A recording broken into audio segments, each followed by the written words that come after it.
I didn't know because you decided to make up half. I did exactly Yeah, I the didn't way it know sounds. the fuck you were singing to me. I just I was fucking singing Thomas the Tank Engine. It doesn't even sound like that. It was like hands on my knees and my ass and my dance. Motherfucker started singing Thomas the Tank Engine theme. Well, 'cause I forgot what the lyrics. Yeah, clearly.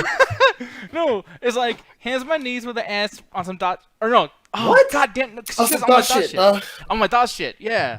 It's just like hands on my Stop, knees bro. with my ass on some dot shit. Yes. Hands on my knees, shaking ass on some thought shit. There he goes. Hands on my knees, shaking ass on my dot shit. Yes. Oh You're my gonna get God. us copyrighted. I'm It's gonna be yelling the worst reason. No, I'll only get copyrighted if it sounds so good. Which thank you for the compliment, by the way. No, it's gonna be so bad. You did fucking the lyrics 50 goddamn times. Dude, that should be a sub goal for us. Is that if What? we hit a Sing badly.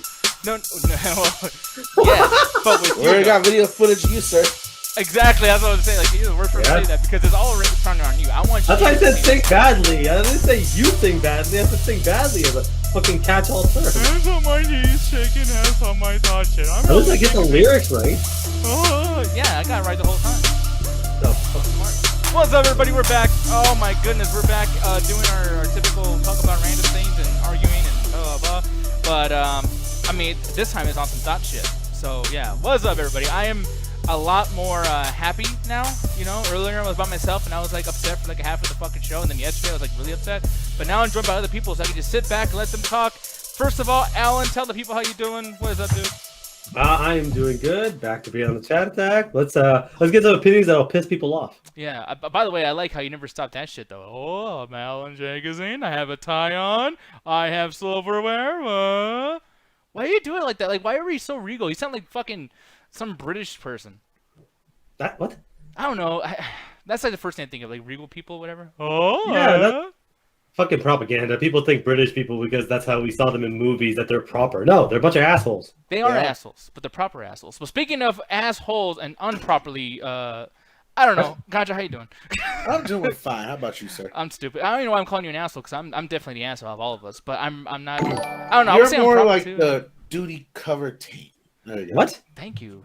That's somehow way worse and way more complicated. Thank you for the Facebook, share, Gary Eakin. I don't know why I didn't set that up, so I guess we're not gonna get any alerts. No, I have to have alerts. I'm gonna do that while we're live on the show. But before we continue on, Jed, how are you doing? And did you eat anything today?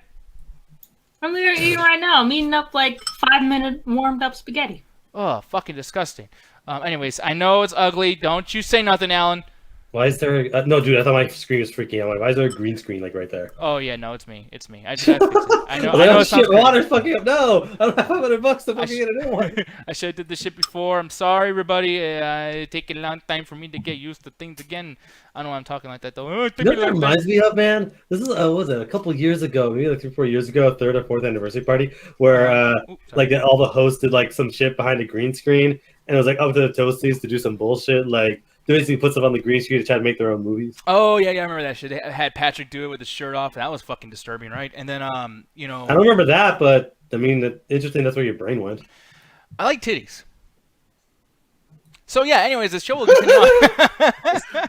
My fear about that is a certain Toasty got called out for being as pretentious as they are. Oh, for being lazy. Let's be real Yeah. here. Lazy and That's pretentious. Those are the two words that totally sum up Julian Himmendinger. Now I'm just playing. I wasn't gonna say, motherfucker. All you did was a voiceover called the Green World. I laughed my goddamn ass off. I will say though, that was during a time where he probably didn't. I'm not making excuses for him or anything, and I also don't want to make it sound like I'm being a dick. But I will say that at that time, he didn't know how to edit stuff, and he still doesn't. It's been 4 years, but that's none of my business. I'm gonna be completely honest. I'm actually surprised you guys remember any of those goddamn videos because I know. I remember his. Because of Corey calling it out and me laughing my ass off. Because that, I'm sorry, that was some lazy shit. I can't edit to save my goddamn life, but I'm also not going to enter a competition. My ass blocked out literally all of those because I was just like, there's going to be a certain amount of quality here, and I'll just turn my brain off. Oh my god, yeah. But just so you guys know, if you go to the touring comedy section, doubletoasted.com, you can actually watch some of these, because I know it's probably like, wait, like, I don't know what the fuck you guys are talking about. What the fuck? Well, they're still here, goddammit, and they're actually going to go back to New York very soon. This was in Brooklyn. I was actually there for this. I went. It was around this part of the show. It feels like forever ago. Yeah, we were in the back of this right here. This was so goddamn cringy, but I was able to hang out with Ganja way in the back. You guys can't see us, but I know. At one point, I sang Biggie Smalls to him. Yeah, he was singing to me. I was way back there, way at the very, very end, and I was also back there. Yeah, but you know, you're very just chill, just saying back, like, hey, I'm Alan. But Ganja's Yeah, like, because what's up, I'm not man? gonna embarrass myself. I do that enough. No, but Ganja for some reason gets like this really slow motion version of Hyper when he's drunk. He just goes like, Diaz, what's up? I'm like, you talk way louder and way more when you're drunk when you should be fucking. Most people I know that are drunk, they're usually quiet and they get tired. You kind of get like this energy that your body doesn't agree with you on. No, I don't know what you're talking about. Gata like acts like he's a fucking gazelle that's been shot several times every time he gets drunk. He's like slowly limping and barely able to make it. Sometimes you have to almost look like you have to carry the motherfucker to a car. It's grogginess, but like I feel like you move more, or at least attempt to move more when you're drunk, Ganja. Am I wrong, or it's Alan? I don't know. I'm drunk as fuck. You ask me way too many questions. I was Bro, like, I've yes, seen we- you lie down on the street and have a conversation with someone. Like lie down on the street. I'm like, bro, get up, man. I did. I was smashed. Yeah, man. But just so you guys know, though, yeah, like the shit we're talking about, this is actually at the end of the show. 2 hours and a minute in, you guys can watch those things we're talking about with people fucking up and the green screen stuff and people being pretentious, all that shit. Look how dumb. Wow, this is. I can't believe you actually found that. Yeah, dude. I'm trying to find like an example because this shit was like rough. And yeah, oh well, it was fun though. Yeah, definitely check it out when you guys get a chance. I'm trying to, kind of build a little bit of that excitement because when New York comes around September 10th, some of you guys will be hanging out over there. It should be cool as shit. I might be there. Someone asked me about that earlier on in the post show today, and I was like, yeah, I'll be there. And then like I did math for a second, and I was like, most likely not. So we'll see. We'll see if it's a weekend and the chat tech crew can figure it out. It is. I checked. Apparently, it's on a Friday. Yeah. I mean, again, if the chat tech crew's gonna have to look in their wallets, but like, and also need to see if Canada will let me leave the fucking country. But yeah. Oh yeah, you still got your thing, yeah. So Alan's not allowed around any playgrounds or other countries for a while, so he has to make Don't sure. tell him that. What? They'll believe you. Well, don't get in trouble with the law, dude. I mean, like, oh my god, dude, you should. Has the tour ever been? You're not allowed next to any playground. Wear all layers of clothing at all times, Alan. If you walk around a playground, you start taking clothes off, all being all hair and everything, you're gonna be kicked out of the country. I mean, what the fuck is your problem? Why did I come back here? I don't know. I'm sorry. But speaking of being kicked out of countries, what's up, Roxy? Wow. I'm sorry. You know what? That's the first thing that came to mind. Why? I am so sorry. That was way more shittier. That was the first thing that came to mind. She's too. allowed. Hey, she's this allowed Mexican girl. Let me insult her heritage. I'm brown too. It's okay. But no, That Roxy, doesn't fucking matter. I'm sorry, Roxy. No, honestly, that was really shitty of me. But how you doing? I'm very tired. Yeah, I know. You sent us a picture earlier today, and you're like, I just woke up at 2 o'clock game or whatever. But Because I pulled a double. Oh, really? Shit. So I ended up working morning shift and I couldn't sleep because it's a long story. I'll tell you why. Yeah. But I couldn't sleep, so I ended up working overnight. Really? Okay. Well, shit. But then again, I mean, I would talk more about that. And granted, we're not funny anyways, but like, I will definitely, I can just feel the depression rise up through the fucking cracks of hell. So we'll talk about that after the show. But hopefully we can get your mind off of it and everything here today while we're talking about people being killed, because that's stuff that cheers us up all the fucking time. Sure.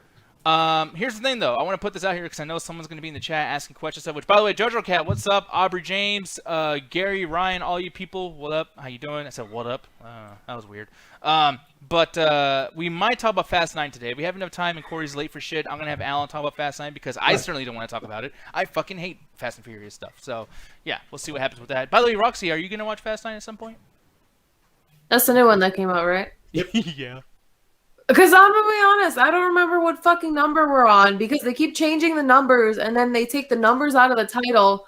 So I don't know where the fuck we're at, but I want to see it in like 4D because I've never experienced 4D. Really? I didn't even know this was in 4D, actually.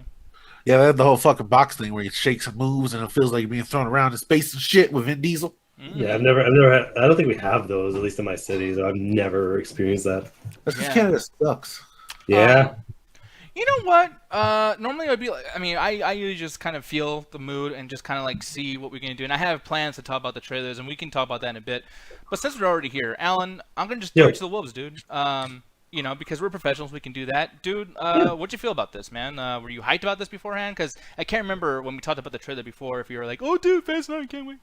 Yeah, no, I was extremely excited. In all honesty, like, as I was having a discussion with my buddies, and apparently just got thrown on me that Fast 9 is my favorite film. Fast and Furious is apparently my favorite film franchise of all time, which I guess, I mean, I would have went to Harry Potter, but I defend the Fast and Furious franchise more so I'm not gonna really be upset. It is a fantastic franchise, and I enjoy most of the movies. So when I saw the Fast 9 trailer, I was like, okay. To me, I didn't need to watch the trailer. I'm like, okay, it's Fast 9. I know what I'm expecting, and I'm gonna go watch it in theaters. And I did watch it in theaters.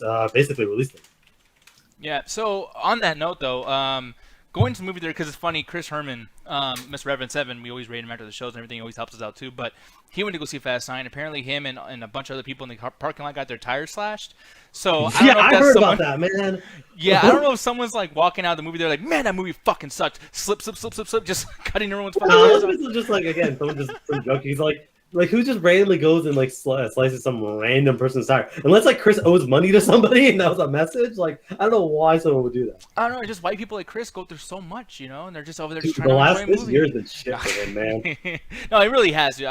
Literally at this point, I think I'm totally against getting an apartment, not a house, but an apartment in Austin, Texas, because if he's like stuck to that lease, whatever. I'm not gonna talk about a bunch of Chris chicks. I don't even know what the fuck is going on with him. But like, yeah, once again, people show you love to that guy, and also like, if anyone has any like ideas to like undo voodoo or whatever, like Jed always tells me to rub eggs on myself.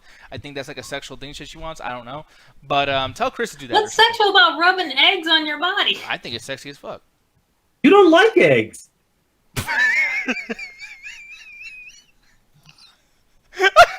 This is where we're at, folks. This is like one of those things, like, you know, when like you're married for somebody or married to somebody for so long, and then you start telling like, you don't like noodles. I've never seen you eat noodles. What the fuck? You know, like just arguing with you and shit. Alan's like, you don't like eggs. Like, what if I decide I like eggs in the last? Bro, you told me stories about why you don't like eggs. I don't think that's changing anytime soon. I will say, dude, Jet's mom made some eggs and like this fucking. What was that thing called, Jet? That fucking. It's not a boiler. It's some shit. It heats them up or whatever. It's a cute little like hard-boiled egg machine. Yeah, dude, and it's cool. It has a cool alarm and everything, but like she did it a little too long, maybe like a minute too long. That shit smelled like a fucking engine going off in a car. Like it was so fucking disgusting.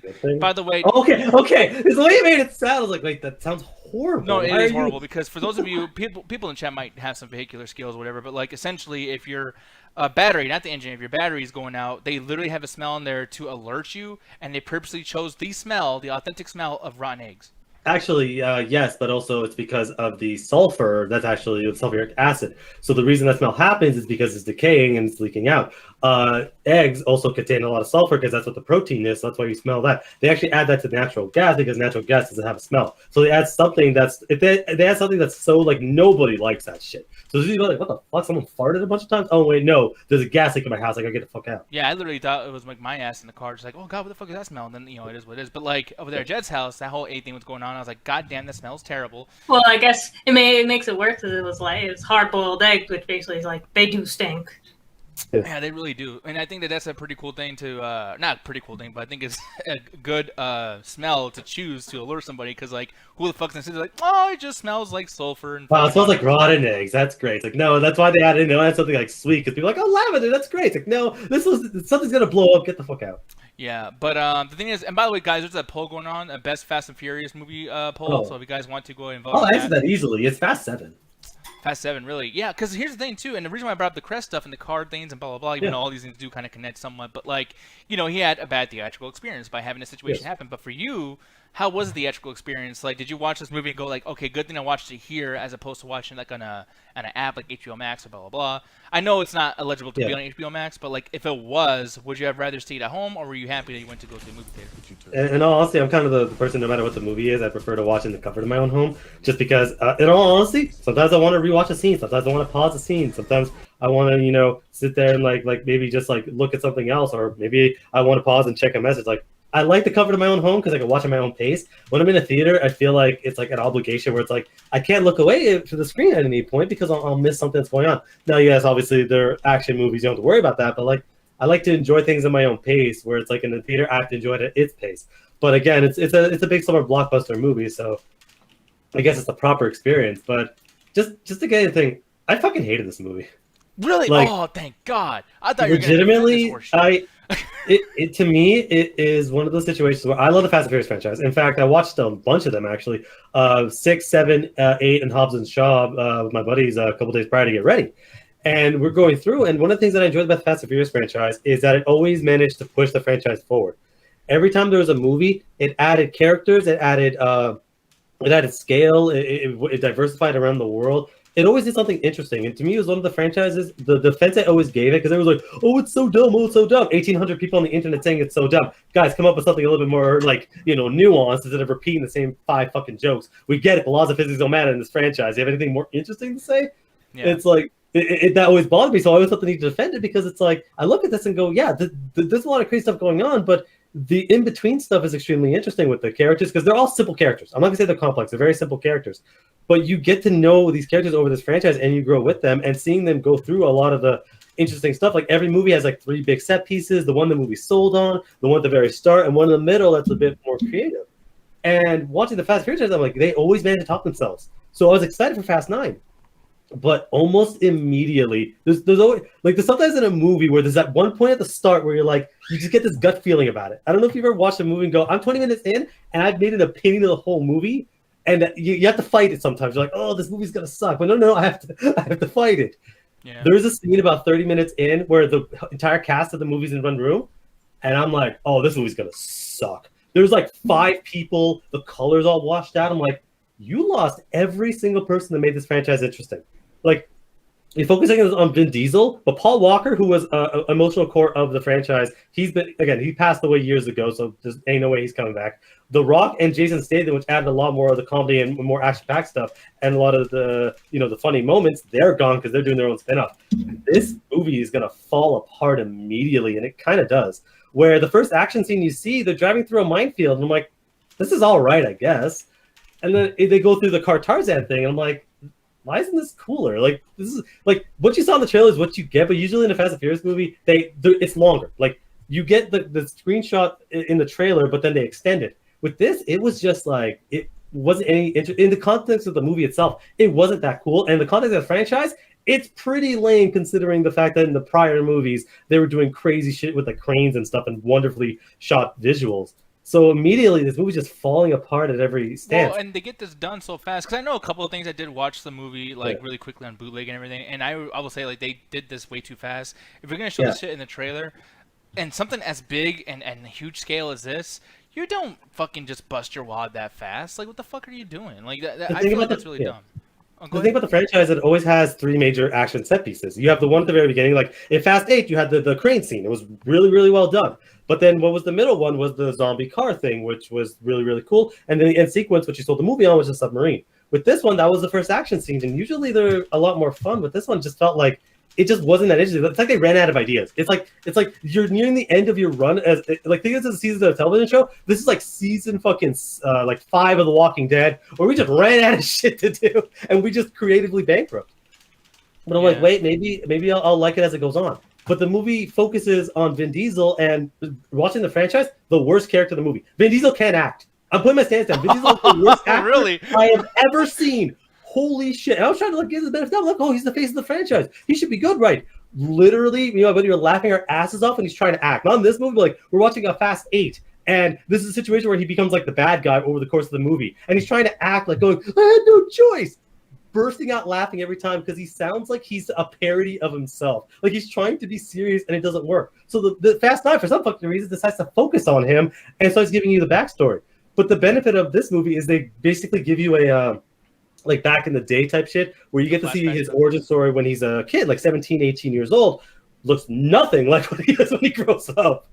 But the majority of the focus of this movie is Dom's backstory. Same thing with Jacob, his brother, John Cena. And you get to see their development. Because one of the things that I hate, one of the tropes that I hate in movies is the brother that I've always had but never talked about. Like we're 10 movies in and you never once mentioned your brother and he just shows up. And that to me is a trope. The first Fast and Furious too, they even do this thing too where they talk about his dad and he's talking like right away too. It's like he's only been friends with Paul Walker for maybe like a month at this point in the first movie, and he's always like, oh yeah, like my dad, dude, he had like a fucking drinking problem or some kind of problem. I forgot what kind of problem he had, but he's like, and he died this way, in this really horrible, traumatic way. I'm like, okay, you're starting off at the climax of any kind of like origin story, and you never bring up that you have a brother or a cousin or just maybe like an unnamed family member where it's like, I have a relative that did some shit and you'll find out in 9 movies from now. You know what I mean? Like something. Like I get the situation that they couldn't possibly predict they're going to do this, but it always bothers me. The brother I've never had. It to me, it's up there like my top 5 tropes that I hate is the brother that I always have but never talked about. Or it's like, oh, hey, this medallion, it means something. It's like, I get that you eventually want to go into these characters' backstories. But, like, this movie tries its best to explain John Cena's character. And it does it decently well for the most part. Because John Cena and Vin Diesel aren't acting. They're getting the younger versions. Which, I don't know how, like, you see the younger version of John Cena. I don't know how the fuck that grows up to be a white guy. Like, it blows my fucking mind. But as the movie goes on in the story, it goes to the second action set piece. And honestly, I don't even remember what the fuck it is. I think it was John Cena attacking the town, but it's like, I think Vin Diesel ran across 3 rooftops and punched John Cena in the face. I think that was the entire middle action scene. And at this point, I gave up because I'm like, this movie has some of the worst actors I've ever seen. The set pieces aren't that interesting. All the fight choreography is terrible. There's nothing for me here. So I'm just sitting back going, why am I here? Why am I in this fucking theater? And it's like, I keep walking. Oh, yeah, the fucking magnet scene. I'm like, the magnet scene isn't that interesting. A movie that did a better magnet scene was Six Underground. It was way more fun. Oh, it was yeah, a way better movie than this is. And then as it goes on, I'm just in the theater. I'm just like this the whole time. I'm like, I just want this to be over because this is boring. Like, you are creatively bankrupt. This movie is lazy. Then it gets to the final action scene. And this movie just says, fuck it. We don't give a fuck about our writing. We don't give a fuck about our character. I almost want to spoil the fucking movie right now because I don't want anyone to fucking watch this. It already made its fucking money. It's going to get another fucking 2 sequels. But this is legitimately one of the worst ones where, oh my God, I'm literally this close from spoiling because of how much I fucking hated this movie. And it just ends in, oh, the space scene. Oh, we're so stupid. We're going to go to space. All it was a decent shot of them in a rocket, a really well done scene of space, because I always like that first moment in space where it's quiet, and then they just ram a satellite. It's like, really? People have been like yelling at you to go to space, and all you did was ram a satellite. Like you didn't do anything cool. We didn't see the satellite like go into orbit or something or anything interesting. You just rammed it, and then it's over. It's like everything that they do in this movie, because they're consistently calling themselves out. And to me, the most lazy thing you can ever do in the movie is call out your stupidity and do absolutely nothing with it. Yeah. It's like the Deadpool 2 thing. Well, that's lazy writing. You also didn't do anything creative with that, so you're just calling yourself stupid and just hoping that's like, oh, they call themselves out. They're really smart. No, they're not. It's extremely lazy. Every set piece in this movie is lazy. The final set piece is just a truck going down the road. It's not even like a practical effect, because a lot of the what made that experience extremely interesting was their mix of practical effects and CGI. So they do a lot of stuff, like especially in Fast 5 at the safe scene. I behind the scenes footage that's up there with Terminator 2 looking behind the scenes, because that entire safe scene in Fast 5 is practical effects. They had to do timings and all crazy bullshit. But there are cars pulling that safe. Sure, it's not a 4-ton safe, but they put so much effort into making that safe scene look real that it really shows. And after all this time, with this, it's like a shitty CGI car. And I'm like, your big set piece of this movie is you flipped a truck? Bro, Terminator Genesis did that. Yeah. Like, fuck. And then the movie ends with some of the worst plot twists. And I'm just like, y'all, you fucked this. You had like 7 movies in a row where you were just nailing it. You were hitting it. You were pushing it. And now you got to the point where it's like, bro, this franchise can die tomorrow. And this isn't as bad as season 8 of Game of Thrones. But to me, this is like the 4th episode right after the Night King fight where you realize that this franchise might die if it keeps down this shitty path. Yeah. And by the way, Sponge, yeah, dude, I felt the same way. He's like, the truck flipping scene, I felt ripped off from Dark Knight. Yeah, it was fucking dumb. I chose Genesis because Genesis is a kind of terrible movie, and The Dark Knight is fantastic, and that scene is fantastic within there. But I'm not going to sit there compared to my favorite movie of all time, because people are going to call me out, oh, you can't compare everything to The Dark Knight. I'm not comparing to another movie that does a truck flip scene. I guess I could have compared it to Wonder Woman, but Terminator Genesis was the first thing that came to mind. But mostly because it's just that flip scene is just fucking stupid. It just, for one, just doesn't make any kind of sense. The way all of them have done it. Even Terminator Rise of the Machines did something like that, where a truck is flipped, but it's not as long as a fucking thing.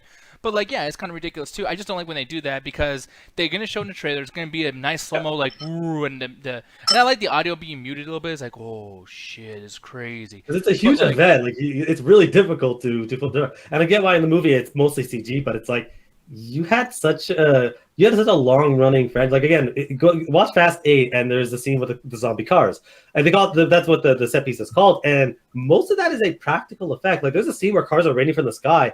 That you see my spaghetti. What was that, Jet? My spaghetti. Oh no! 5 second rule. I think she did that just to be like, man, I don't give a fuck about Fast and Furious. Yeah. But again, I was finishing up my fucking spaghetti, and the fucking fork did it like a fucking Fast and Furious move, and it flipped and it landed on the fucking floor. But But yeah, to wrap it up, the car. There's a scene where cars are falling from the sky, and you think, oh, that's CG. But if you look behind the scenes, they're backing cars out of there, and it looks really, really good because it's a mix of CG and practical effects. So you get the best possible shot. With this, it honestly feels like they are lazy. And it was like, well, how would you make a movie? I'm not a movie maker. But if you were to ask me after Fast 6, what are they going to do after the cool plane scene, the tank scene? And, right back where you call me, but continue on. Sorry. Yeah. What would you do to continue the franchise? I'd be like, I don't know, but then Fast 7 comes out and it's amazing. No, how would you continue the franchise? Fast 8 comes out. This is a movie from Fast 5 to Fast 8, including Hobbs and Shaw, has constantly topped itself in how like absurd it is, but also how interesting and cool it is. It always had a certain respect for the action. With this movie, it literally feels like they just had nothing. It feels like the guys who wrote the movies just left, and the person in charge is, I think I know Fast and the Furious. It feels like a fan movie. It's like, oh yeah, Fast and Furious, dumb, no logic, characters are kind of dumb, and big action set piece. But there's no heart in any of these action scenes. There's no interesting stuff that goes on with these characters. Like in Fast 6, it was like, oh, it's so dumb that Vin Diesel catches Letty with the car. But when you see the characters interact, you see the heart that's there. In Fast 9, people are getting caught by cars all the time, but half of them are CG models, and the other episode, it doesn't fucking matter. So it's like, I don't care that you caught by a car. The reason that you cared in Fast 6 is because you want these characters, you like these characters, you want these characters to succeed. In Fast 9, but I don't fucking care anymore. No, I totally get that. But like to wrap it up, because I will say that even though I want you to spoil it, I don't want to deter some people away because I know we'll never trust our reviews. So it's just one of those things. Just gotta be careful, I guess, somewhat. But we will talk about this again probably on Saturday or Sunday.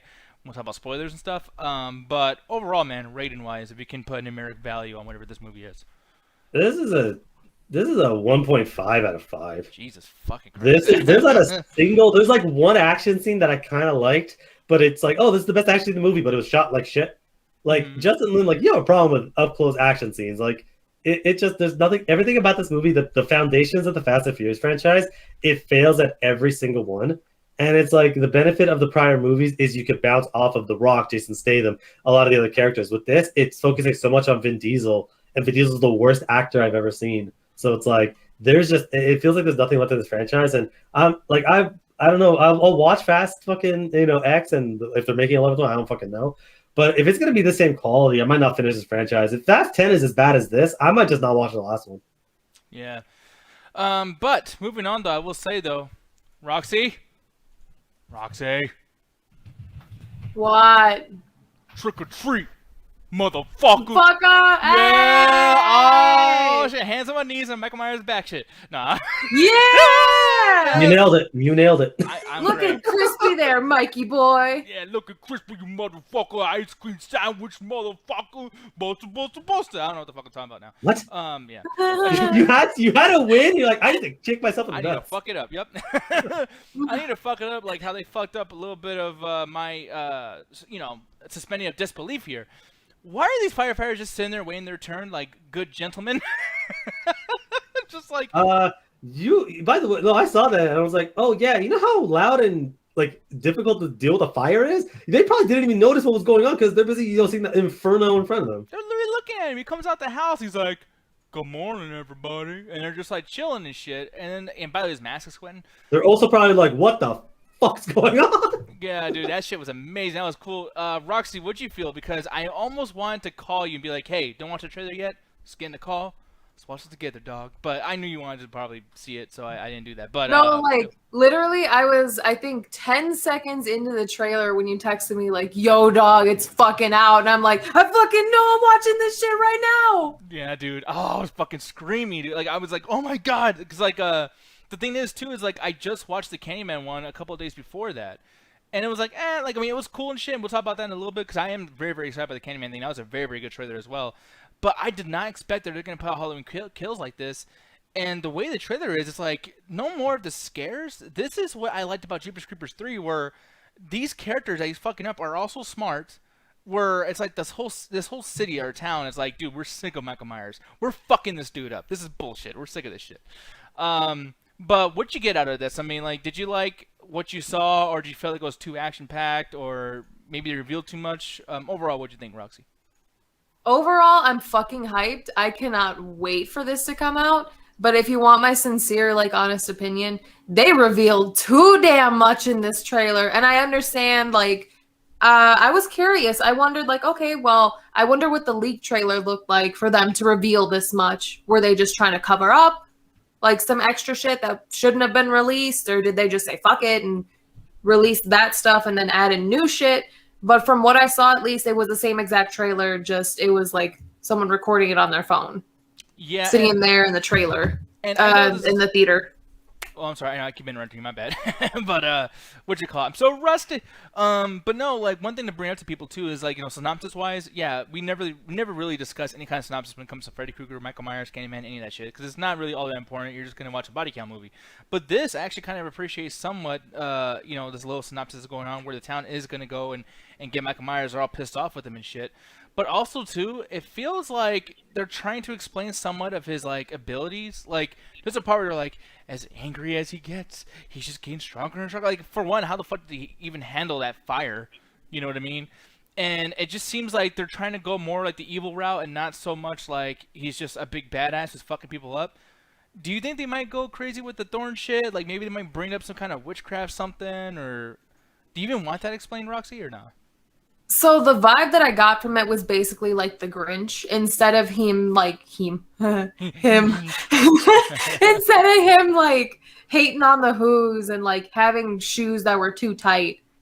So it's like a similar thing with Michael. Instead of him like just being a hater every time he kills, like his like murder boner just gets bigger. Yeah, that's the vibe that I got from it. Yeah, but I'm interested to see where they go because we've gotten this explained multiple times before throughout the Halloween series. We've gotten, oh, well, he's evil incarnate, basically the devil, essentially. No, he's just a regular human being. He's just super strong. And then we got into the Curse of Thorn shit. So I'm wondering where exactly this is going to lead to and what counts as canon. Because as we saw from the trailer, what happened in Halloween 3, Season of the Witch, is canon. Because we actually see like the Silver Shamrock mask in the trailer.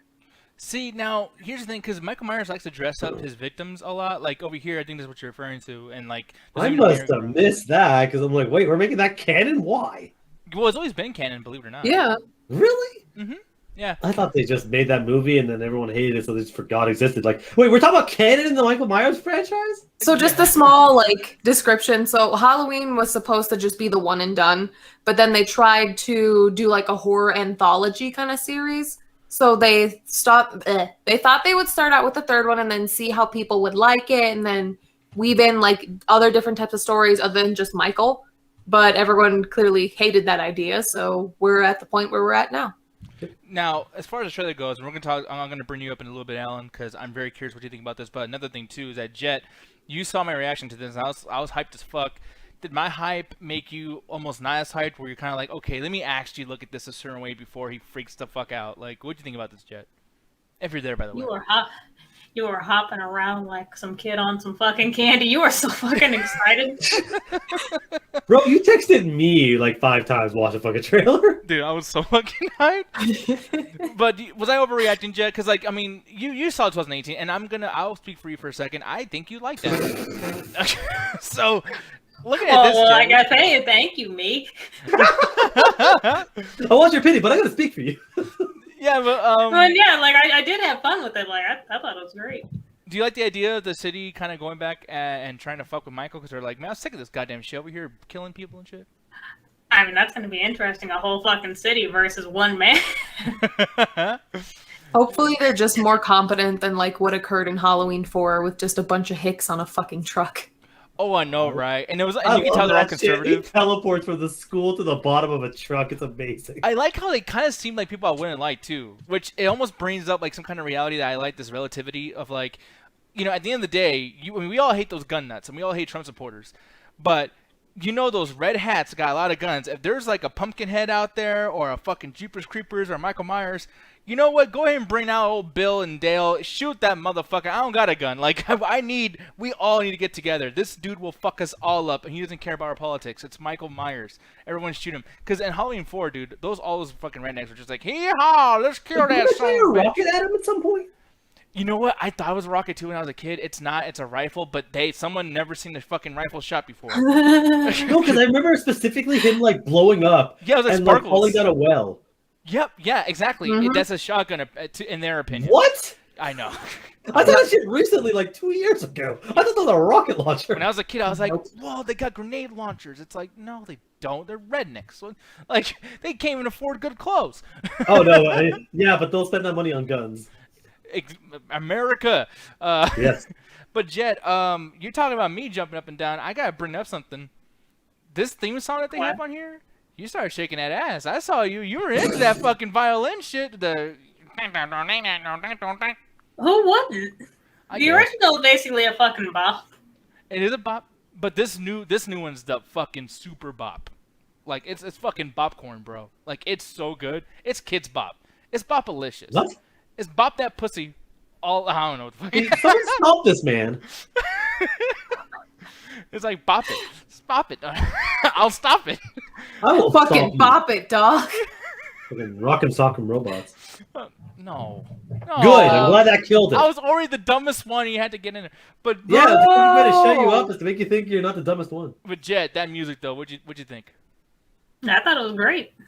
Yeah. I honestly didn't think they were gonna go, with violins for this. Like, I would never have thought they would use violins for a movie like this.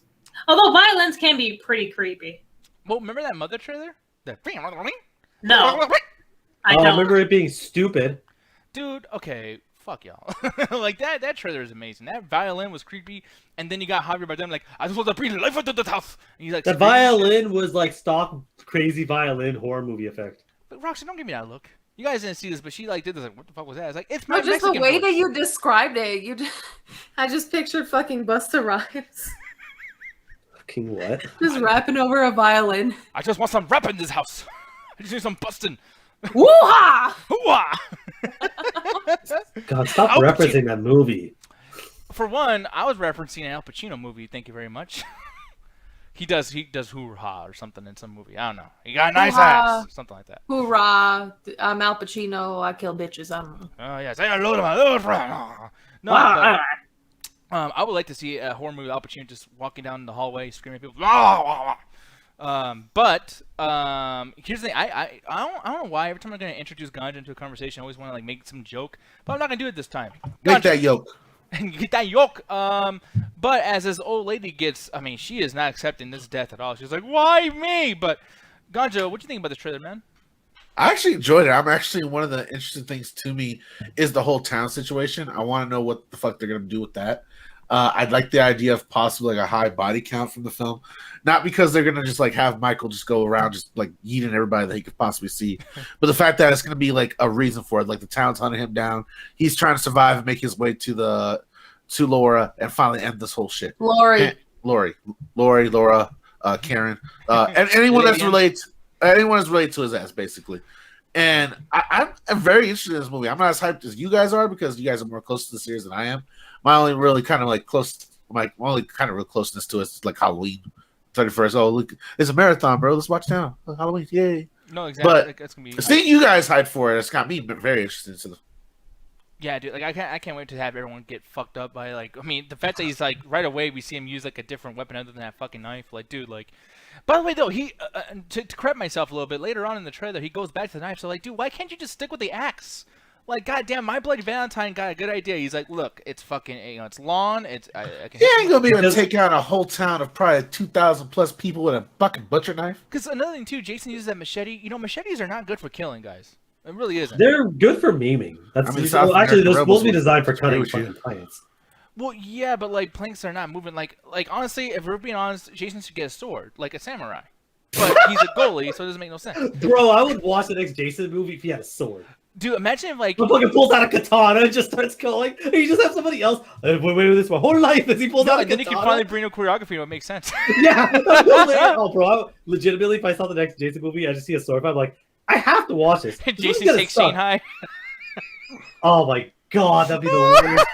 What? How does he get there? He fucking takes a boat there? There's a fucking was there Crystal Lake in China? How did he get to Manhattan? Crystal Lake was somewhat connected to New York. Oh my god, I hate that fucking movie. He somehow takes a boat from Crystal Lake to just some random area in fucking America that's taking another boat to Manhattan. Yeah, meanwhile, Jimmy Lee Curtis is looking at that French like, well, I made money. Oh, well. God damn. We made more, so fuck you. But no, I am so fucking hyped for this. Roxy, we're all going to be together. I'm not going to say where, even though I've said it in Discord before on accident, but it is what it is. But Hell. we're all yeah, we're going to be in prison. No, can I tell you something interesting I picked up on from watching the trailer like multiple times? What's up? So you know the scene where they bring in like the Silver Shamrock mess? Yeah. I remembered 2 things. So from what I remembered from the first movie, there was like a split scene where we see 3 kids walking by with those same masks. Mm-hmm. So my theory is, yeah, right in front of the house, right before we end up meeting Toenail Clipper Kid's parents. Mm-hmm. So I'm thinking maybe he possibly killed and or scared those kids. And from what I noticed on the costumes, one of those dead people was dressed up like a surgeon. The other one was dressed up like a nurse. So Toenail Clip Boy probably lost both of his parents. Fuck, that would be fucked up. And by the way, bringing back Toenail Clipper Boy, that's a great name. But we really I can't remember his name. But we really I can't remember his name. I'm not even gonna guess because it's gonna be insulting.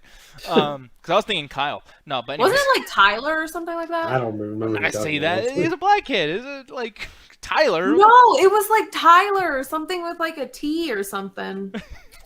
I'm looking this up now. I'm fucking like. Oh I'm no, curious. was it Julian? Aubrey saying it's Julian. I'm like, man, that'd be unfortunate. I want to root for that character now. God, kill that kid. Shit, fucking gut that fucking kid. But no. But it is Julian. It is Julian. Okay, well, Julian's a great character. I love that little kid, dude. I mean, the way his chemistry was with that girl. The only problem is like, how's that chemistry gonna work with somebody else? Because like the babysitter and him, great chemistry. But that could be just because like. They probably hunt out before casting. They're like, let's just go in there and talk. And clip my toenails. But either way, though, yeah, I'm fucking hyped for this. But before we continue on, moving on to the next subject, Alan, you're the person the reason why I kept asking you, dude, is because I was like, Alan's gonna be the one motherfucker that's like, I don't like this. So do what you're gonna do. If you're gonna shit on it, go ahead. If you're gonna praise it, you better fucking do that. But what do you feel? Well, of course, I plan to shit on this for about 45 seconds, where I'm like, oh, we went from a horror movie to a horror action movie. But then a part of me is like, hey, why don't you actually watch the trailer, dumbass? And then as I watched it, I was like, oh, wait, this is a horror movie. But this isn't a horror movie like the rest of the franchise is, which is watch Michael Myers kill a bunch of people. This is an attack horror movie where everyone is gearing up to fuck this one dude up, and he's going to try to find a way. Like Kirk in the chat said, Mike Wick. I'm like, yeah, it's kind of like John Wick, where every assassin's trying to kill him, with a situation where Mike Myers is trying to kill him. And first, when I'm seeing this, I'm like, as much as it's like, look, watching the body cam movie, I've never been a fan of body cam horror movies. That's why when I watched all those horror movies, like the ones I stuck where it's like, we don't have a story, we're just going to kill people for sake of kill people. But one thing that I immediately liked about this trailer is I saw the teaser. And I thought the teaser was fantastic. It was dark. It was terrifying. It was everything it needed to be. Jamie Lee Curtis screaming, let him burn. I'm like, oh, that got a real emotion out of me. And when I saw the full trailer, I was like, oh, they're going to squander that. It's going to be something else. I'm like, no, they managed to keep that same emotion up, where it's like you could tell she's terrified, but she's ready to kill this motherfucker when the time comes. And seeing everyone else just kind of gear up, where it's like, we're doing what we did with the Halloween 2, the first Halloween 2, where it's the next day. It's not like, 10 years, 20 years later, Halloween again. It's like, no. Literally, this has been like 3 hours since it happened. And it's like, our characters aren't fully healed. There's a situation where people still deal with traumatic stuff. Most of them haven't even like eaten anything. So it's like we're in a situation where these characters aren't at their full, where we're going to immediately they probably want to watch this, like you watch the entire trilogy in one sitting, where it's just one connected, throughout movie. And immediately that got me interested because we're getting these characters back. We're having them go on the attack, and we're seeing what Michael Myers is going to do in these situations where he's not just randomly trolling a neighborhood. He's killing people to bring them back to where it all started. So it makes me think that these guys actually have the balls to end the series at Halloween Ends. I don't believe they will, but it makes me almost believe they will. But the fact that this is going to be a trilogy-ending movie at Halloween Ends, not this one, this Halloween Kills, but like when this whole thing ends, I will say like, okay, if we're going to move on and Michael Myers' character moves on, or we find out what else he's been doing. Then again, you can't really do that because this all takes place like essentially what the first, what Halloween 2018 told us is that Michael's never done all that shit to all those people. So like that thing with his niece and blah, blah, blah, Jamie Lloyd, those things never happened. And my problem with that is like, okay, if you do take the franchise somewhere else after Halloween Ends, like 10 years later or whatever, you would then, no matter what, and I hate to be like a big like boo-hoo, whatever, but it's like, you're going to fuck up the timeline even more because you would have to ignore these 3 movies and go back to Halloween 6 and Halloween Resurrection. I don't think you'd have to. The thing is, the only thing you might be able to get to is Halloween Resurrection because, hey, kill Jamie Lee Curtis. But it's like, I don't think the reason they did decide to do the reboot and cut out most of the movies is those movies were just shot out and most of them are terrible. So they're like, let's just go back to the OG one. I'm surprised they didn't continue Halloween 2. That's the one I'm surprised. That's like frustrating to me too that I feel like they should have done is like, and I mean, granted, like I'm saying they should have done back in the day, not now, because I love this new what they're doing with this, and I like the Rob Zombie ones, believe it or not, at least the first one. But yeah, the first one. Back in when Halloween Resurrection ended, you created this new like crop of potential victims. Like when Sarah left, and I know it's like okay, movie's bad, and that actress was like, the actress was so bad it literally cost the movie money because they had to literally hire someone to scream because apparently she's such a bad actress she can't even fucking scream. So horrible. And then they give her character's superpower is screaming so loud that she breaks glasses.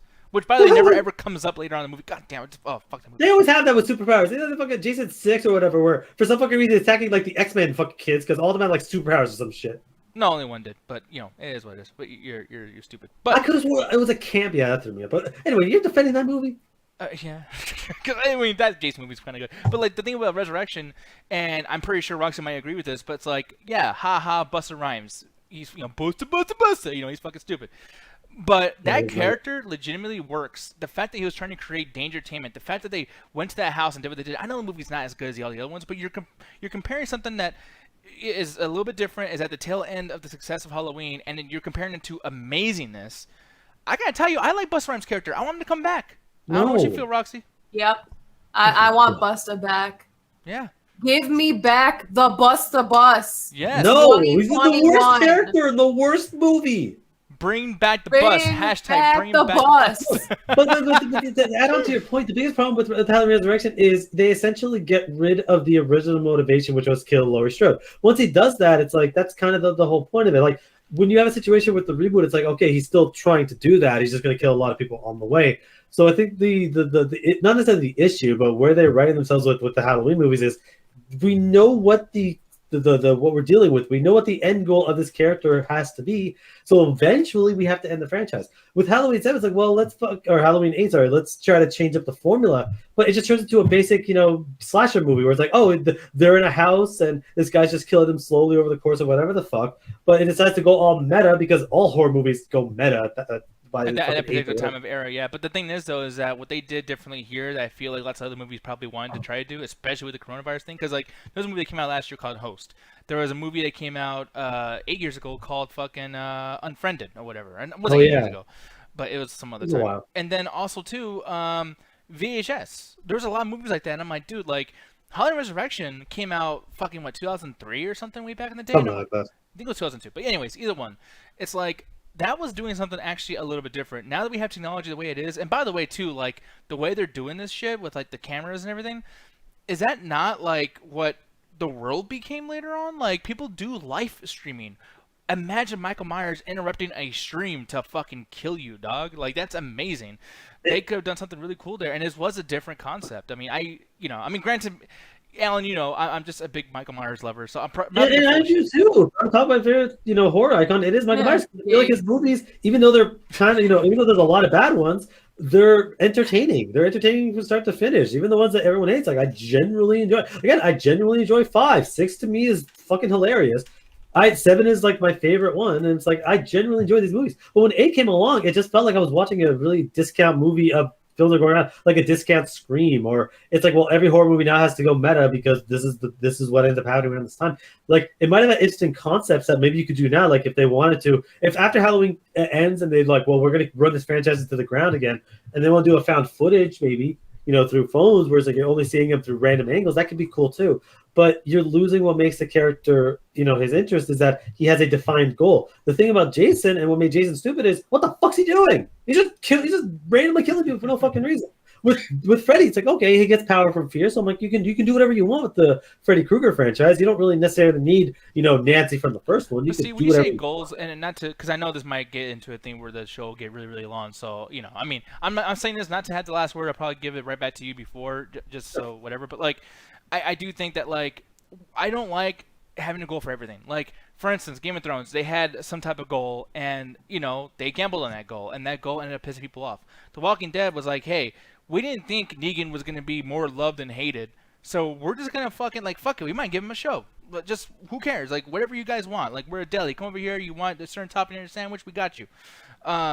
when it comes to like horror movies or anything like that too, it's like, what's the scariest thing in the world is not knowing. Like when you started explaining, well, Michael wants to fuck his family up. He wants to kill them, and he has a thorn, and blah blah. That's what made him less scary, because it's like, it's not that he's a serial killer or whatever, and he's like a psycho fuck that likes death. He is being controlled by somebody else. To be honest, he's a victim. Poor Michael Myers. Hashtag justice for Michael Myers.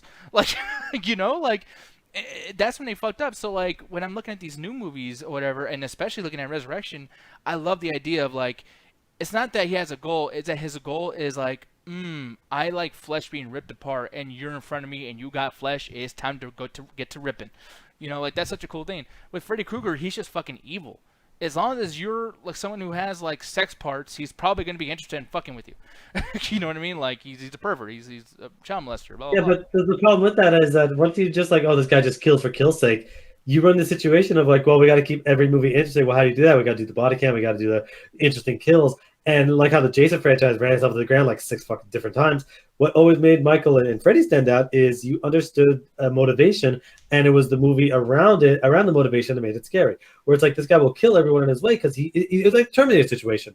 Like, yes, Terminator 2 isn't necessarily a scary movie, but you are scared of the T-1000 because you know his goal. His goal is to kill. No, because he's nonstop. Because he has a certain mission that he's like, I'm gonna carry out this mission. I need. Yeah. And no one's ever going to say, oh, T2 is scary, but you're like, holy shit, that guy's a terrifying force. Much like how Michael is a terrifying force when you understand, it's like, okay, the character that we're following, the character that we have to like, this situation, this character has to survive, and seeing them survive. That's why H2O is my favorite one, because you're seeing this character survive against everyone else who's been killed. So seeing someone that survives more than 5 seconds makes it extremely interesting. But if this is a Jason movie, like, oh, okay, some random girl is for some fucking reason surviving more than 5 minutes. That's why fucking the 9th fucking Jason movie, where some fucking reason apparently has a sister, which just get brought up out of fucking nowhere. Yeah, you mean Jason, by the way, but yeah, I get you. Yeah, whatever. Yeah. But the thing is, though, like, and this will for sure be the last bit of it. And I'm gonna throw it to Roxy to actually end up the entire conversation, because I do consider her a big part of the horror stuff. And like, for me personally, before I get to that, is like, one thing I find myself scared of in non-horror movies, because you bring up Terminator is a fucking amazing concept, and you know, for me, like, yeah, I was scared, and that was a pretty cool thing. The fact that they had a mission, that's what made it scary. But what also makes things scary in non-horror movies is, and we're probably gonna talk about this tomorrow because that new teaser came out, but Jurassic Park. The T-Rex is scary, not because he's superhuman or because he's actually evil and has bad intentions. He's hungry. Like, imagine how scared a goldfish is when it's in my hands. Like, Pepperidge Farms, that whole bag is like, oh, fuck, here comes Nick. Oh, no. I'm going to eat that shit. I'm hungry. I'm a big boy. I'm chunky. I got titty. Okay? I got titty, Alan. No, but the thing is, I fucking love it. End this show. The show's over, bro. Log off. What? Guys, we're done the show. I'm fucking chunky, dog. I got got titty. Going. I don't know. No, but the thing is, though, you know, and my titties are scary too, but no, like, I just, like, the T-Rex, it's hungry. It's nothing scary. Like, there's a movie that came out called Roar, and Patrick Gertz and a few people showed us in the after hours, and it's this guy working with lions. That movie is scary as fuck because lions and tigers and everything, they're animals, dude. Like, you're just food that hasn't been eaten yet.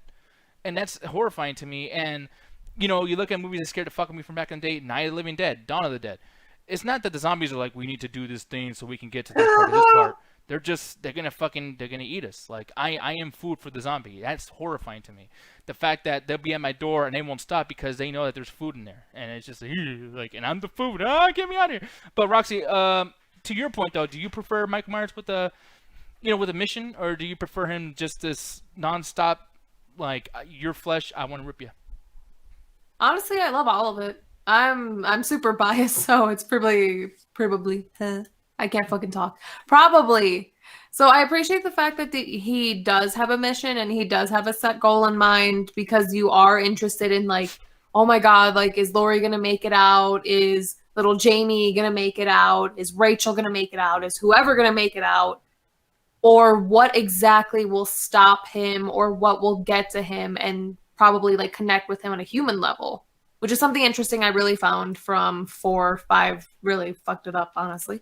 Yeah. But I also don't mind the hack and slash. But the thing is, with the new Halloween that I've been seeing, at least, I'm excited that there's a higher body count, but there's more to a horror movie than just simple hack and slash. There's an actual story, there's action. You get to see people building up and they're afraid, but they've had enough of it, so now they're like fighting back and everything.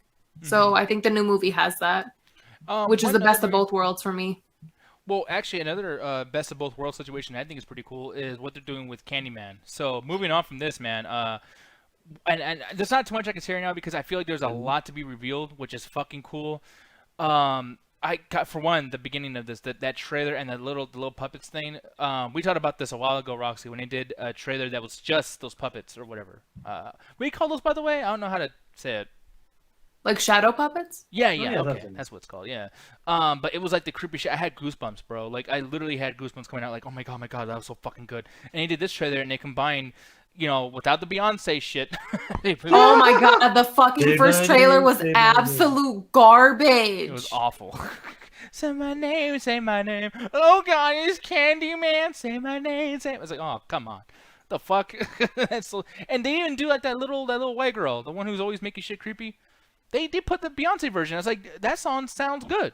Beyonce has a good voice. Yeah, but they can't really put the real Beyonce version because that's a pretty upbeat song. No, it's I just think a 5-year-old just say my name. Yeah. Say my name. No, they're trying to remember the Peel thing where they fucking put 5 on it. They didn't make that a slow version. See, now that was cool because that actually sounded different. Like, they didn't have like lyrics, so it was like, it's like, oh shit, that's a, that's creepy. I'm fucking mad that we went through that fucking trend where we had to slow down songs to make it sound scary. Oh, like there's a couple songs where that doesn't work for at all. Like fucking Venga Boys, We Like to Party. Yeah. The fucking Six Flags theme song, bitch. Slow that down. It is not scary. Yeah, at all. Fucking other song by Destiny's Child, the I'm a Survivor for the Tomb Raider movie. Yeah. That was the one where we just went off and started making a bunch of jokes. I wonder how many of those ended up being real. And another thing too that I don't like is when they do like wannabe versions of other known voices. Like for instance, we'll have a bunch of trailers and tributes with the song "Hurt" from Johnny Cash, and Johnny Cash has one of those like "I'm gonna get fucked up by something" voices, like "I ever dare my feet be hurting, I'm gonna burn in hell in an oven." I hurt myself today. Well, the Terminator Darth Vader one had this like Johnny Cash light, like Diet Johnny Cash, and it was like, "I'm gonna survive. It's hot as fuck outside." Like, just what the fuck? Surprised they didn't pick a Kanye West song. Yeah. I'll take the slow down version of popular songs versus some random Kanye West song we just threw in this fucking trailer. Who the fuck was the band or whoever that was part of the Godzilla vs. Kong thing? Like, yeah, I'm over here. It was Cedric. It was all Cedric. Yeah. No, I'm sorry, but like, I'll always say that adding the random Kanye West song because there was like a year where the Power Rangers, check out the Wolf of Wall Street and Assassin's Creed had fucking Kanye West songs, and they were the worst trailers. Yeah, but that's the thing though. It's like like these new ones because it's starting to happen again where like they have like wannabe bands, like wannabe like we're gonna sound like something you're probably used to, like. Who likes Yellow Wolf and who likes? I mean, Limp Bizkit's not big right now, but like, there's other bands that kind of sound close to them, and it's like, yeah, let's do it. And like the song lyrics is like, they even like zoom in on King Kong, like as if the words went to it. The guy's like, I got my hustle going, and I'm saying I will be selling shit, and then King Kong's like, oh, fuck Godzilla, and I'm like, that has nothing to do with the movie. Like rap is like we're going back to the '90s. We're just selling things with rap music again. Yeah, fucking stupid, dude. Are you gonna sell me some luggage? You're gonna sell me Godzilla versus big ass fucking reptile lizard fucking thing? Like plot twist. It's Vanilla Ice. Oh God. Actually, Vanilla Ice though. Like I'm just saying, he did new metal for a while, and that shit was. He did like one song. Fuck you. Stop bringing it up. CD, you dummy. Nobody cares. But you're saying something incorrect. I'm telling you. I'm trying to teach you something here, buddy. I still though. Like you bring that up every 5 minutes. I brought it up once 2 years ago. What you are you talking about? You brought it to me personally like 4 times. Oh yeah, that's different. I mean, on the show. Yeah, if that's not no, you brought it up in the after hours twice. Did you write this shit down? Like, what the fuck? Yeah, because Vanilla Ice sucks. You imagine Alan trying to go to sleep at night, rocking next to his Confederate flag Assassin's Creed poster, and you're just like, oh god, you brought it up again. Man. I can't take it. On the evening of October 30th, 10:30 p.m. Eastern Standard Time. Oh, that's Time. coming from you, Nick. You did the exact same now fucking I can't thing. get hard. I love was how gonna jack off, but he fucked it up for me on that goddamn Nick Vanilla is Ice. calling me out for this shit, but what's the first thing he does when it's like, well, actually, you did it this time and this time and this time. I have it all recorded. I don't remember Nick doing any of this, to be Oh, honest. God, that's a bullshit. He does that to me all the goddamn time. Hey, Roxy. What? Brown Pride dog. Thank you. Much love, homie. La Rosa.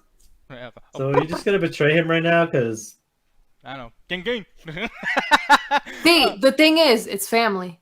That's Family over everything. Roses. he's against me. Where was that 5 minutes ago? Look, family, Ellen, you're smile white. now, cry later. Look at No. your skin. Look at your skin right now. Okay. Now look at my skin. Actually, you can't. Never mind. Wow.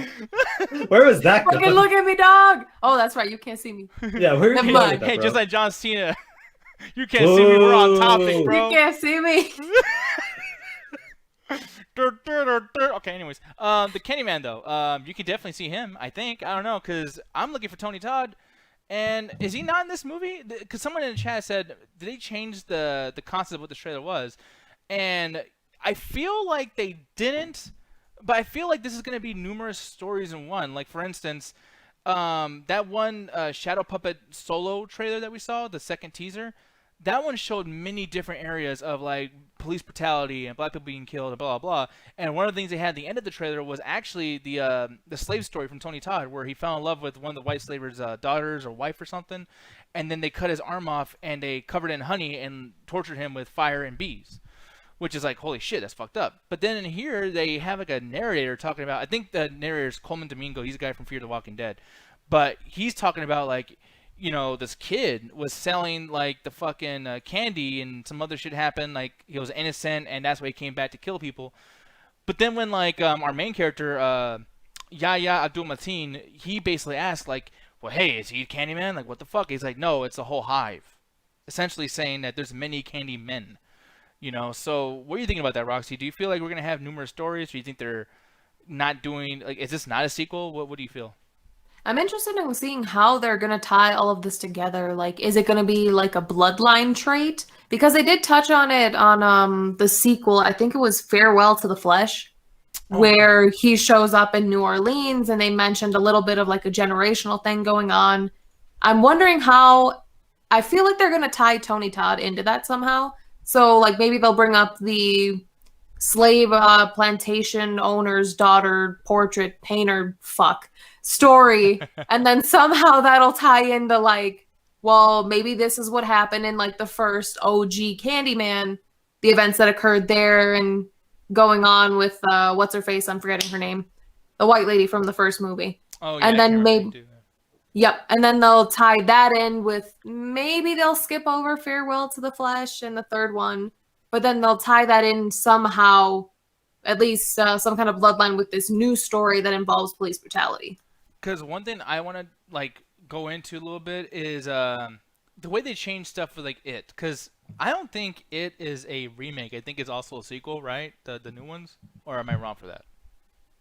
The new ones are because it's based on a book, so they're basically like more closely adapting the book than they are necessarily the original movie. Okay, that makes sense. Because the thing is, like, what they did there that I really enjoyed was the fact that Pennywise is based on your fears. So there's going to be different versions of Pennywise. Like, some people might notice something about him that's like, oh shit, he's this. But I think he chooses a clown thing for a particular reason. I can't fucking remember. Plus, that second movie's so fucking dumb, so it doesn't even resonate in my fucking head. But I know that people are even talking about, like, the original script for the new Nightmare on Elm Street that's coming out, where it's like, they'll find ways to use old people. Like, Robert Englund can't be doing a whole fucking movie, you know, and the makeup and stuff. So they're going to have, like, a new Freddy and an old Freddy, and it just depends on who's scared about what. And I think that's how they're going to do this shit with other old villains, too, because with Candyman, you can have a new Candyman do shit, and you can have this new character that's played by Yahya Abdul-Mateen, have him be, like, the most modernized version of Candyman because he's going crazy and he's being obsessed with it. And then you can also have dream sequences where you can show Tony Todd. It's like, you can do 3 different fucking, like, Candyman, you know what I mean? Like, there's a lot of stuff you can do with this, and I think that that's a pretty cool concept, because if that's the case, guys, this is not going to be like just, oh, this movie came out and blah, blah, it's whatever. We're going to see fucking 3 more movies about Candyman after this. I think that this is the beginning of a new, like, you know, thing, like a new life of the entire franchise.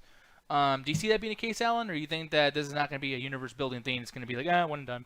I mean, if it's successful, it's horror movies. You either immediately fail at the get-go or you spawn a franchise. It's like the movies, they come in extremely cheap and they usually make money. It's pretty rare for a horror movie not to make money. This has a big name, a lot of big name actors, big name directors, producers, yada yada.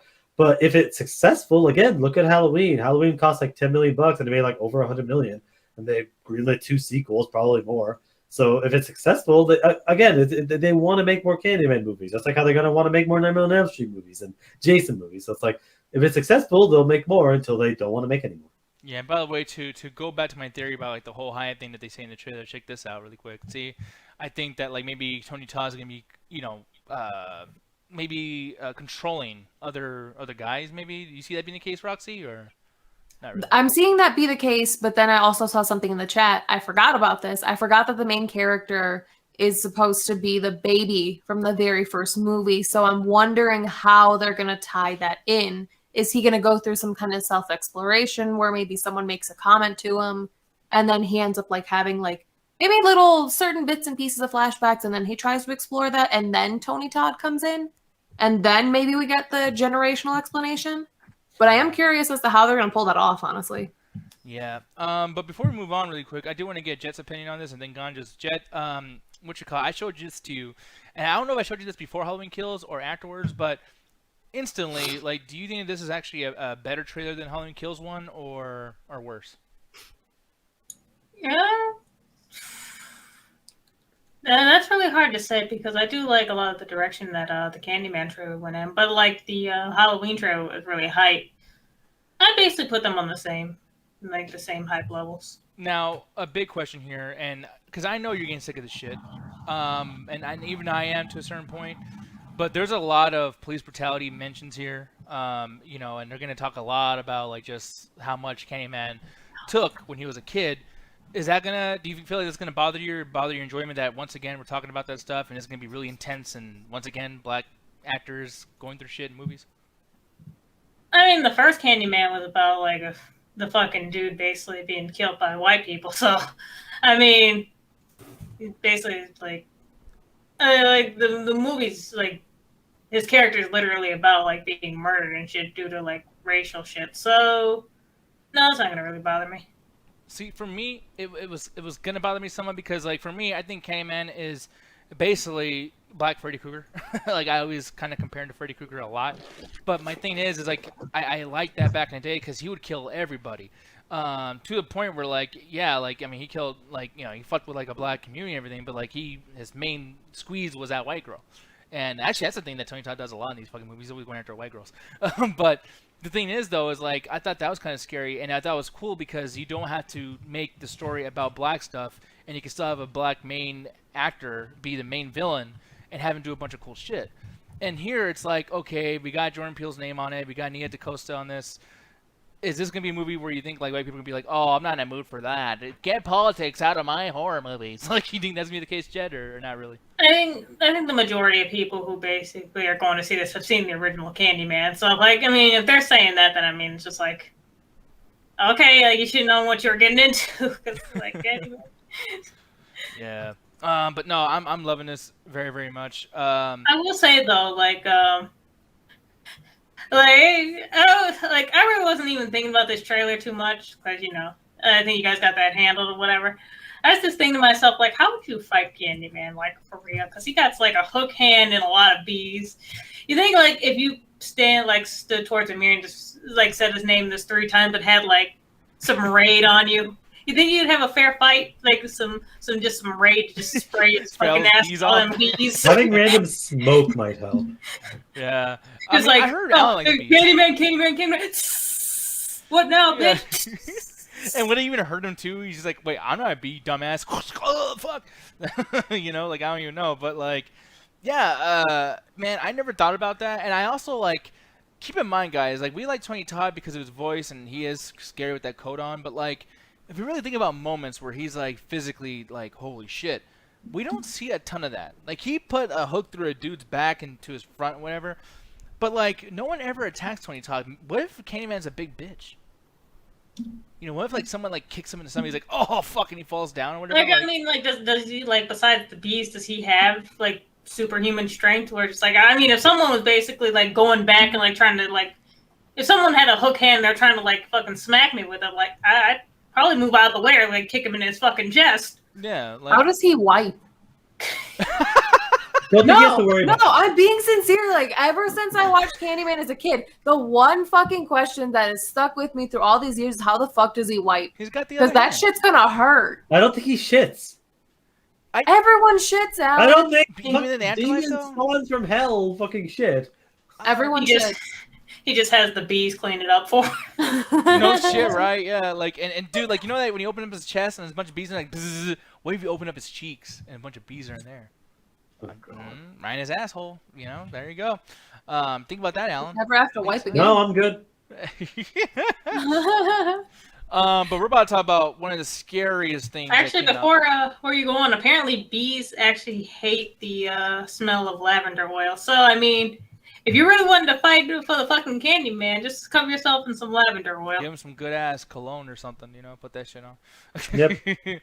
But we're gonna talk about the scariest thing that came out this week, and it's definitely this really horrifying CGI effect of Clifford the Big Red bullshit. This is stupid. I'm scared. Yeah. Yeah, I don't know who lost the bet and had to direct this movie. Yeah, dude. So look, there's nothing to discuss with this. It's just trending. I just wanted to put it in the tags and put a thing on here. I'm not lying, but it's like you guys could have done a better job. Look at how fucking terrible that looks, and the music has a fucking, I don't know if it's a Wilhelm scream. I don't know even how to say it, but Yeah, that's there's what like, I'm screaming at. but there's even like, it's not even that particular one. The one you're thinking of is not even that one. It's like some other really cartoony, like just some stupid screamy shit.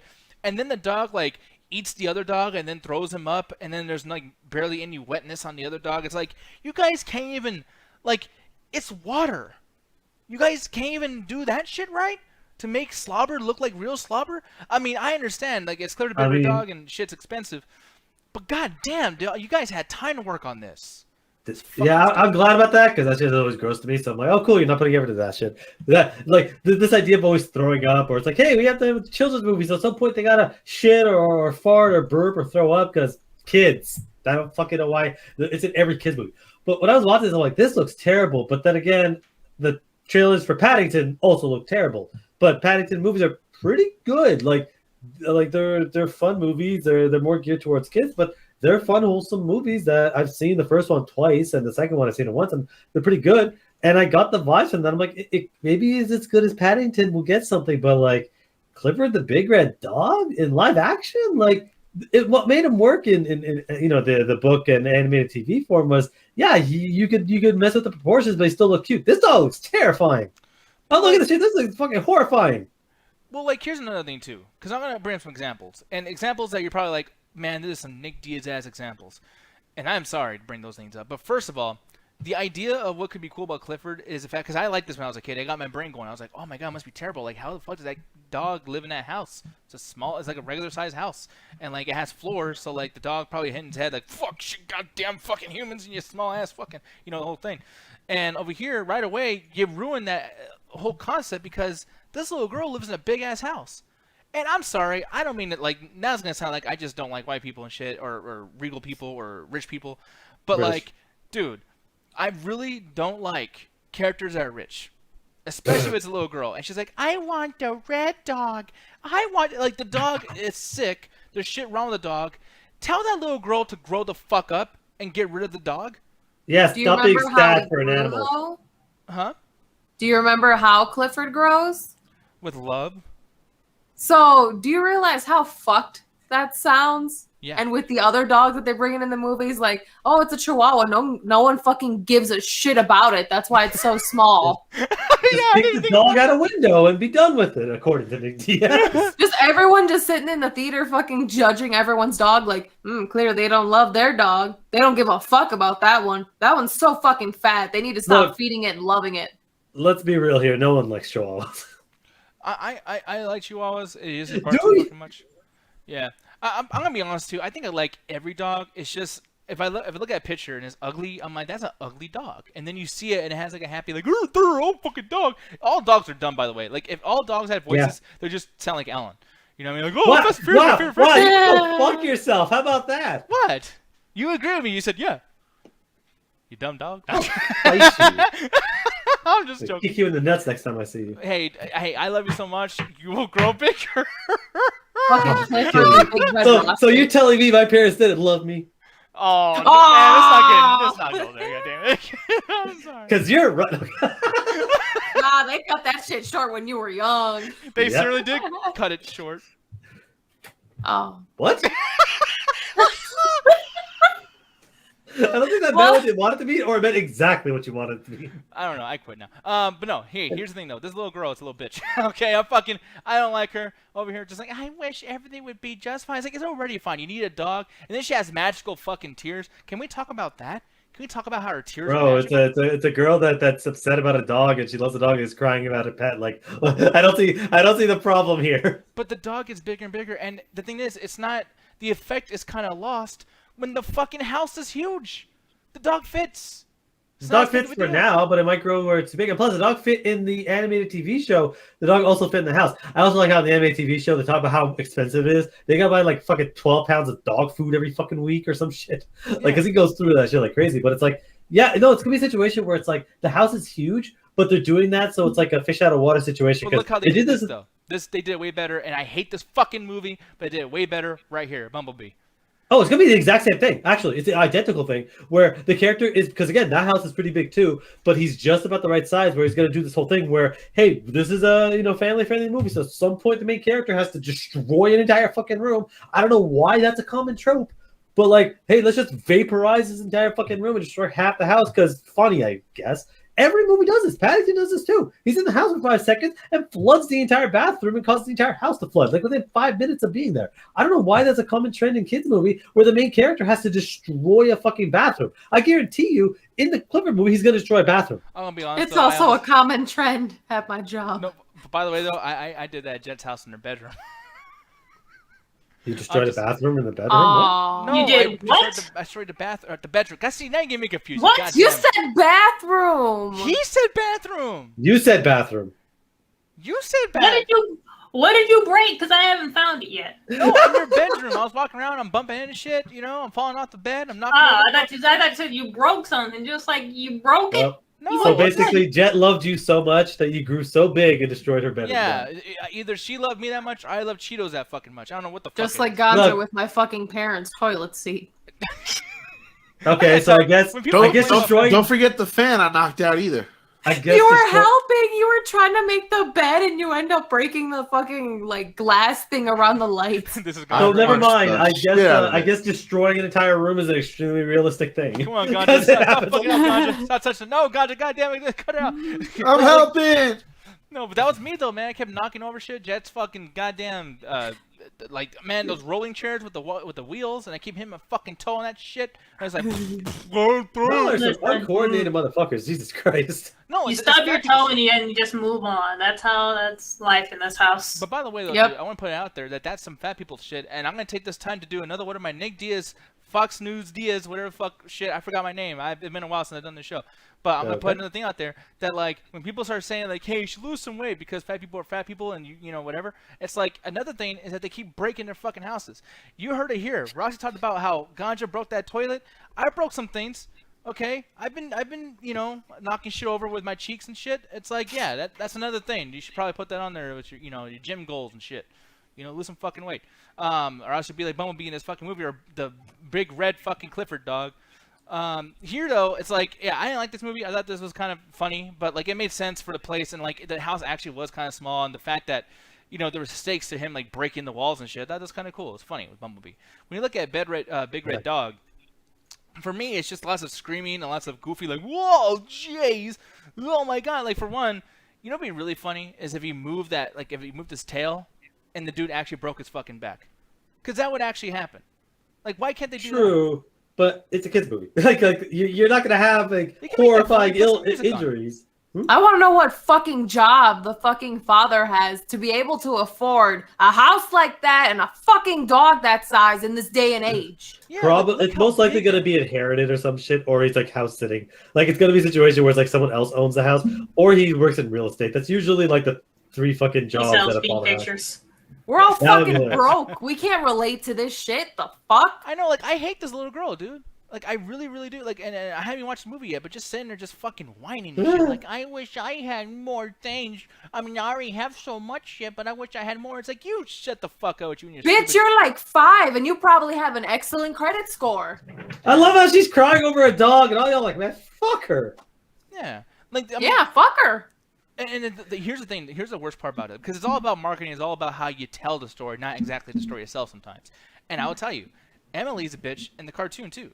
You know, like, oh, get over here, you big red dog. You know, she's always like kind of like annoying too. But for one, back in the day, I think pretty much all main characters were assholes except All for the kids were annoying in kids shows. Yeah. I will say, I know for a fact that girl, like even in the cartoons, I know she's not picking up when she takes Clifford for a walk. I know she ain't picking up that dog shit because the thing is, those turds are gonna be big as fuck. I know her ass. They'll turn into Caillou and shit. Well, no, it's basically the size of an elephant. It's actually what Clifford is, so it's elephant-sized shits. Yeah. I wonder if they're gonna talk about. Yo, they gotta talk about that in the movie. Like What? at some point in the movie, they're like, "So what do you do when you clean it up?" And it's just like horror movie sound effects. Yeah, we don't talk about that. No, be That's that. all just- they do. Okay, look, hear me out. You get like a fucking big enough pile in their big enough backyard, which they can clearly fucking afford looking at the fucking house. And then you just put it into bags and sell it as fertilizer. Make That's money, the- there you go. By the way, talking about universes, thank you, Clemmy Hazel, for saying I that. want to point out that fertilizer isn't just shit. Yeah, no. It's mostly shit though. It's mostly, but you still have to mix it up and do a lot of stuff. Dude, There's- did you know that there's a lot of shit in our rice?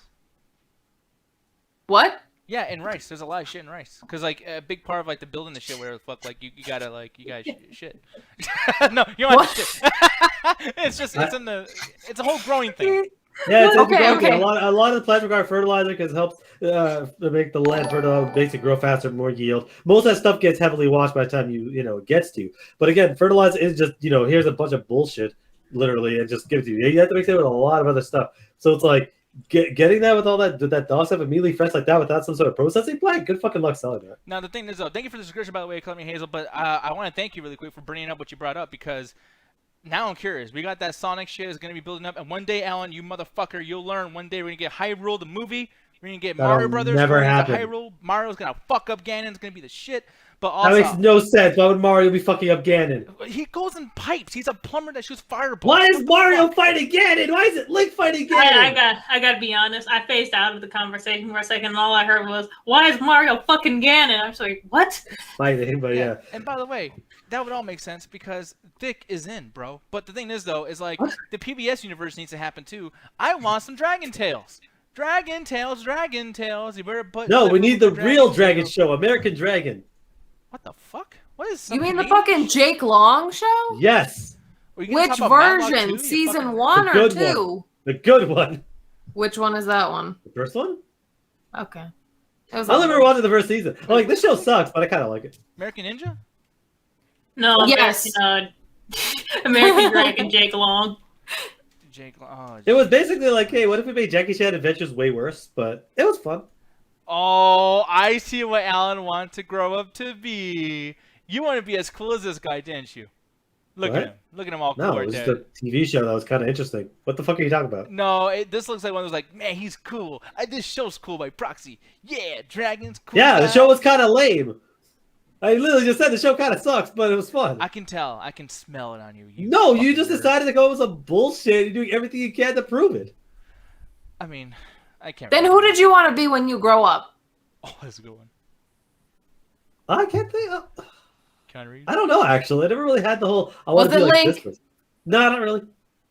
Oh, You not think that? really. Not really. You think? No, you think that. That's probably the reason I like the game. But it's not like, oh, I want to be Link when I grow up. It's like I never really had that. I want to be like this person when I grow up. Oh Okay. god. Yeah, You're short and angry, so it kind of came true. Yeah. Fuck you. Yeah. See, there you go. Further proving my point. Yeah. He No, wants you to just show again, you're just pulling a Nick Diaz. You're just coming with some bullshit, using everything else We're to trying to prove say it. Mexicans act alike. No, just you two You motherfuckers. racist. Look. Are we really gonna sit here and blame the two fucking Mexicans in the room? Yeah, exactly. You know, only blame her. She sucks. Bitch! Damn, Alan. I That's thought why you Mom were don't better like than that. you. Oh. Man, I thought Alan was better than that. What? This is Alan looking down at our chat right now, just like, why do you guys pick on me? What the Mhm. fuck? Yeah, pretty much. Look, man. I don't know what else to say. This Ganja. Look, you're a stoner. Can you make any sense out of this stupid shit? This fucking pipe dream of a movie?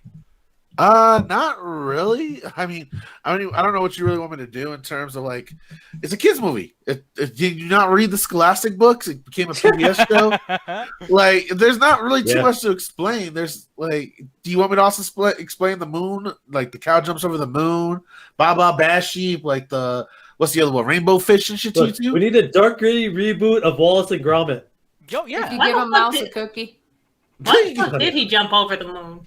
I don't know. I forgot that book a long time ago. And what happened after he jumped over? Like, did he land on the moon or did he fall back? Hey, he fucking died in space. That's what fucking happened. The 2024 remake for fucking Paramount Pictures is gonna explain that part. But I'm interested in it. Like I might have fun with the CGI. I might have fun with the storyline, and it might be like a little cute movie to review for you guys here that might want to check it out or just hear someone's opinion on it, so you don't have to spend your time or your money on going to see it yourselves. Jet, let's just let's pretend Clifford. Like, this is not happening, because I just love the idea just to say that out loud. It's not happening. Yes, awesome. What would you put in replacement of this? Like, do you think that there's another PBS property that should be getting a movie like this or no? I'm surprised they haven't done Arthur yet. Yeah, I was literally about to say Arthur. Mm-hmm. Yo, who the fuck would they cast as DW, bro? Wait, she's really young though. Like, do we know actors that are like 4 years old?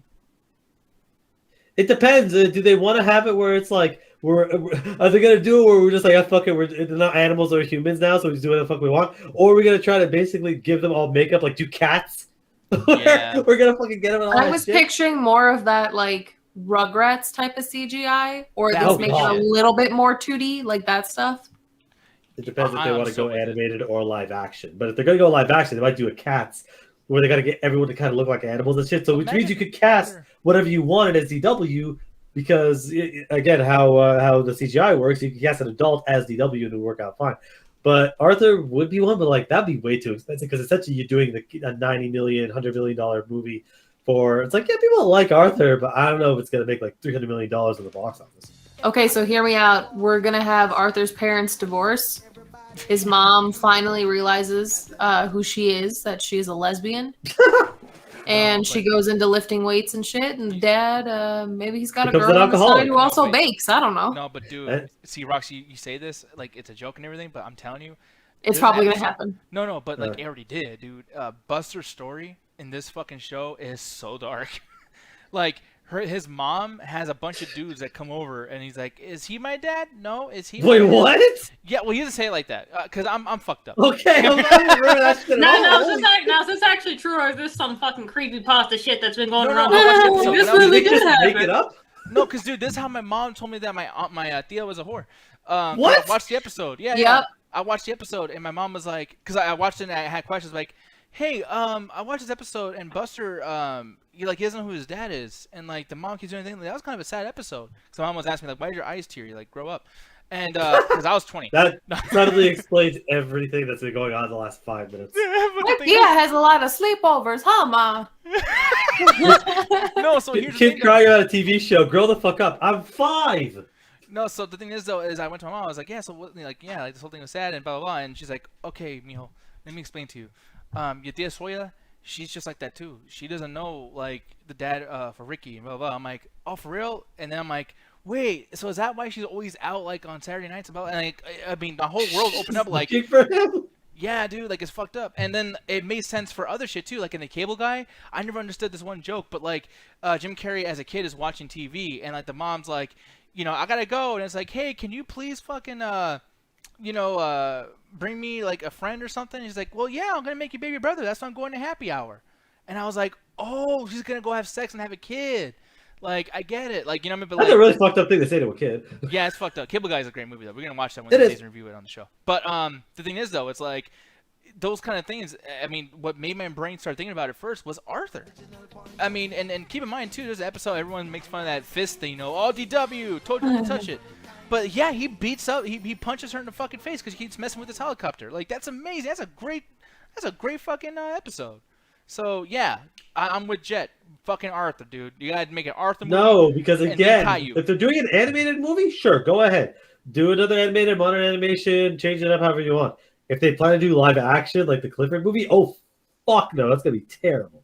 Yeah, and Ryan, he said that there was one an episode that played as an allegory for 9/11 where, yeah, I guess the school caught fire. April fire. 9th? Oh, that's fucked up. Yeah. Yep, I remember that one. I don't. That's fucking crazy.